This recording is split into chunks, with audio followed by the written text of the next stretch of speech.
Hello everybody, welcome back to Tomcat's Corner.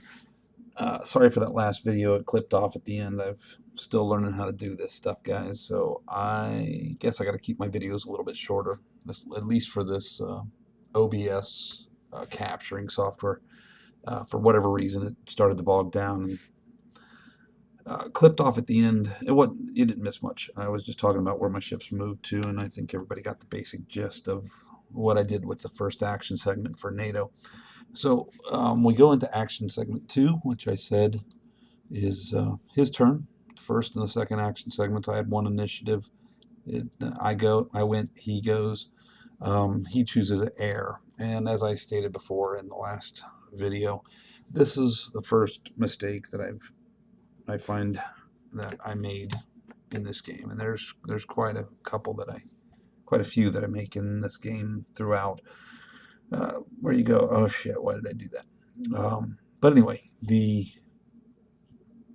air that I put on strategic missions, all that combat fighter interceptors that I was hoping were going to sweep the skies of his interceptors, protecting his reconnaissance aircraft, that never materialized. And so I'm stuck with the fighters I do have on my bases.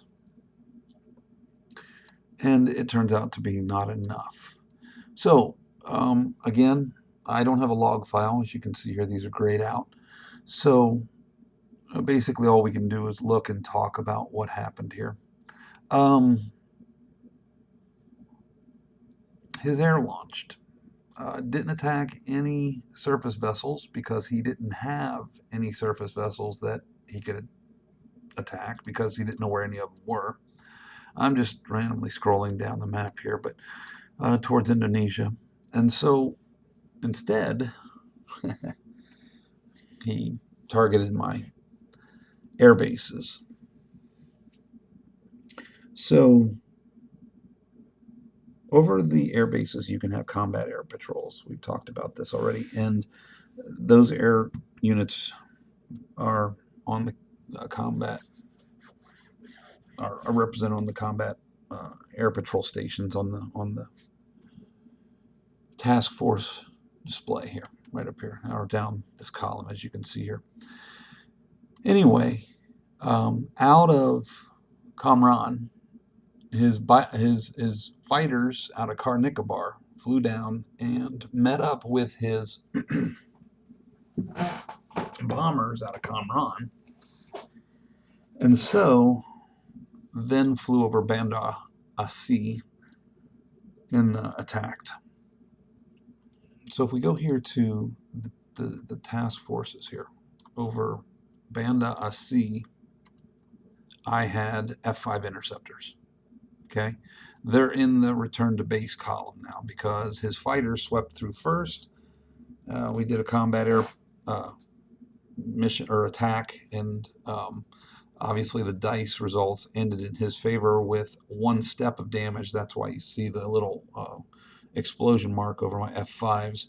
Let me flip it over. A unit is normally at its full strength, or when it is damaged, aircraft take steps of damage. They can take 2. 1 flips it to this side. The second step of damage, of course, kills it, knocks the air group out. So as you can see, my F5s were hit over Bandar Abbas, and that takes them out of the combat. And then his bombers then flew over, and as you can see here, he hit the base for damage 1. It reduces the close area air defense system by half of the base itself. So the next time he attacks, there's not as much strength there in the base. There's no air cover anymore, and now they're surface-to-air missiles, and maybe anti-air guns have been reduced as well, along with all the auxiliary type of apparatuses that would help there, such as radars and stuff. Anyway, it's abstracted. But anyway, bottom line is Banda Aceh has been damaged. Now, if you look at our activity cycle in the steps of each activity cycle. So when we start an activity cycle, which makes up essentially 6 turns, There's an activity cycle in the AM, there's an activity cycle in the afternoon, and there's an activity cycle in the nighttime. So 6 segments for each turn of a game day, and 3 of them make up a game day, obviously. Okay, so when you, at the beginning of the activity cycle, you launch your caps, and then you, if there's any local detection that you can check for, if ships or subs are close by one another, you can roll to see if they detect one another. If tactical coordination missions are on, you can use those. And then, of course, the action segments. But at the end of each activity cycle, combat air patrol has to land. This is great. And why is this great? Because if it happens in the morning, which this just did, AM cycle, bases get a repair phase at the end of the day. At the PM cycle, all the repairs that the crews did for that day take effect, and you can flip any damage markers, reduce any damage markers by 1 step. Well, that's all well and good, but in the AM cycle, my cap was hit and returned to base. My base was damaged. By the end of that cycle, the cap has to land, and when a base is damaged, no aircraft can launch from that base until it is repaired. So basically, Banda Aceh now has been damaged with no cap, and he will have the afternoon to strike it and the evening to strike it. And in essence, if you hit the base 4 times, 4 points of, or 4 hits, you could do it in one attack if you have strong enough a combat strike on it. But bottom line is, because he disabled or took out my cap in the morning, he damaged my base in the morning, he's got another 2 action segments, or game turns, I should say, to hit this base again. And essentially what I'm saying is Banda Aceh is basically doomed. There's no way I can repair it by the time, even if he hits it 2 more times and hits it to damage 3, at the end of the day, I'm going to get a repair phase, which is going to reduce it to damage 2, 1 step. But because it's damaged still, I can't launch aircraft, which means I can't put any defenses up, and the next day he'll just continue the mauling and essentially destroy Banda Aceh. When you destroy an airbase, you destroy all the aircraft that are sitting on the tarmac there. And that's all points. That's for the fighter bombers, attack aircraft, those are victory points. Every unit you kill is worth so many points. And so this strategic move that I did at the beginning of the game is coming to bite me in the rear end, because, well, I don't have the defenses now to put up against his bombers or his interceptors. One thing you're going to see too is the kind of the gray, or the opaque color over these areas. And basically the cap marker centers on these things. I'll show you here when I turn one off. Where is it at? Where's this cap marker? Here it is. So if I turn off the area, when I turn the area on, that essentially shows the cap range.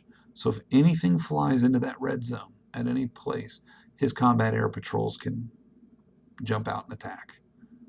Kind of cool. You can see them all over his bases. You'll see them, I think I got them, yep, over his bases. I haven't turned them on my side yet. I'll turn them on, and I'm sure the next cycle here. So we saw that Banda Aceh was hit. Well, here's Bandar Abbas. He attacked here. He attacked Dubai. So we go back to my combat air patrol. You're going to see Bandar Abbas. My combat air patrol was attacked, and again, I took a step of damage on one of my F18s, and also got an RTB. So not only did he damage me, but he also RTB'd my combat air patrol.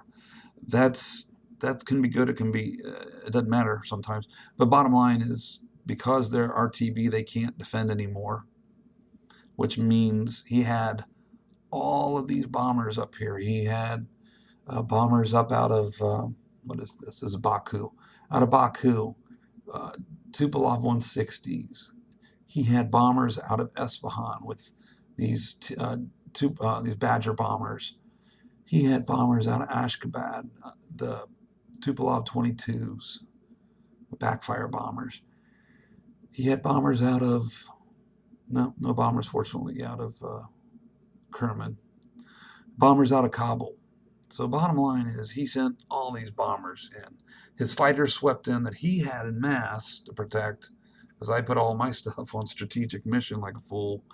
He had these fighters come in, hit my Bandar Abbas combat air patrol, and returned it to base. And then, as you can see here, it says airbase destroyed.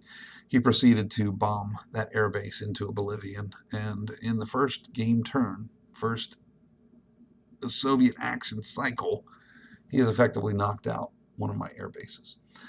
Now, we've house ruled. We took one of the house rules that units could RTB to other bases as long as they were within certain nations. United States Air Forces, air units can RTB to other bases and activate out of them, but they will have a down period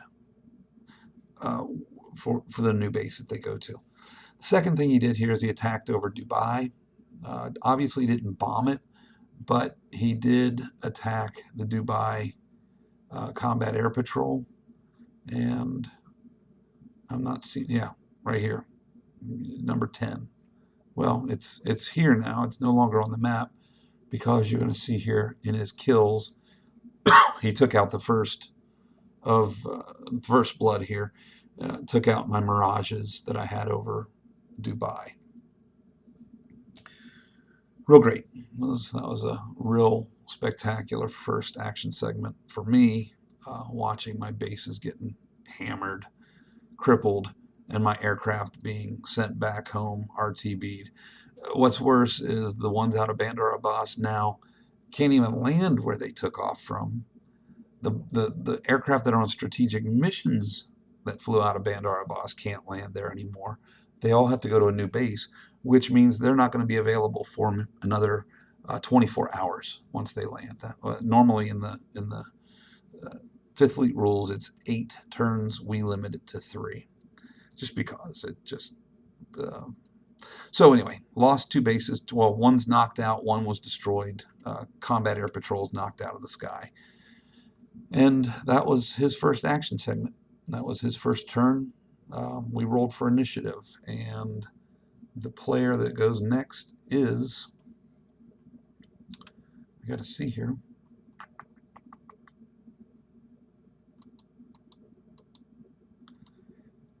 Will be me. I won the initiative for action segment 3. So when the next video comes back up, you're going to see my actions for the next action segment. Anyway, we're going into still in the AM cycle of game turn 1, but starting the game off great with the Soviets already ahead by 2 bases and some aircraft kills. So stick around. A new video will be posted here in a short bit. Thanks, guys.